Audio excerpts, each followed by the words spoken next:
哎，3个妹儿吃不吃得麻了哟？还是吃好那个特写哦。重庆烤豆腐干，不管是会吃还是会烤，追求的第一层滋味都是辣中麻。对麻辣的品鉴是一种从小培养的能力。这是唯一一家我喜欢天天都来吃的。如果你问要不要加辣加麻，老客会给你这样的回答。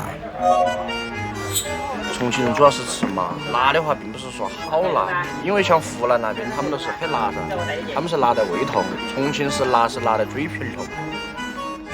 这个刚被青红花椒滋润过的色号，你包里的口红十分想要。不要照到我的钢牙，重庆张柏芝，重庆范冰冰，美国回来的黑眼豆豆，因为王祖贤还在笑呢。哎，我们就是重庆的完美朋友。在吃辣这个问题上，重庆人绝不标榜生辣，辣得香还要辣得漂亮，才是他们眼中的完美。关键就是这个油辣子海椒，油辣子海椒好吃，自家烧烤就好吃。再加入是海椒很好吃，所以说它弄出来更好吃。作为重庆烧烤的正宫红，油辣子装点着每样烤品的姿色和反复回旋的余味。老周选择的辣椒体型明确，来自河南的小胖子负责增香和亮色，来自印度的干巴兽负责增辣和提神。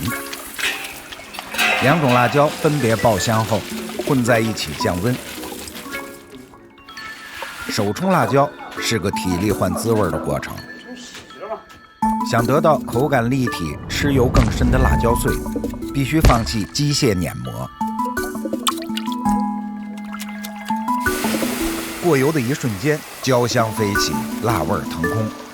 在老周手中，这道可以单吃的油辣子开始想象跟豆腐干的缠绵。我刚才看在烤的时候，至少加了3遍料。油烧了过后，它吃咸，它看着很干，干了都没那么好吃。在重色的重庆滋味里，干巴是大忌。像豆干这样的纯蛋白体质，更是需要油的补给。为烤炉定制的豆干是前卤的空气款，遇热膨胀会开心到冒泡。